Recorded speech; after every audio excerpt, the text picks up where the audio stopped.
அஸ்ஸலாமு அலைக்கும். அல்லாஹ்வின் தூதர் ஸல்லல்லாஹு அலைஹி வஸல்லம் அவர்கள் கூறினார்கள், இஸ்ரவேலர்களில் ஒருவர் தம் சமூகத்தை சேர்ந்த சிலரிடம் 1000 பொற்காசுகள் கடன் கேட்டார். அதற்கு ஒருவர் இசைந்து அவருக்கு பணத்தை கொடுத்தார். கடன் வாங்கியவர் பின்னர் கடனை செலுத்துவதற்காக கடல் வழியாக செல்ல வேண்டியிருந்தது.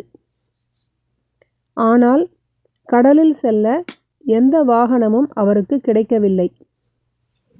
எனவே ஒரு மரக்கட்டையை எடுத்து அதில் துளையிட்டு 1000 பொற்காசுகளையும் அதில் வைத்து அடைத்து கடலில் தூக்கி எறிந்துவிட்டு சென்று விட்டார்.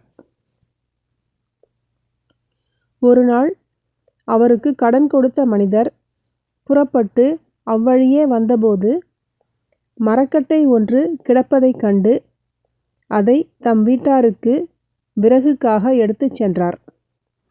அதை கோடரியால் பிளந்தபோது தமது பொருளை பெற்றுக்கொண்டார்.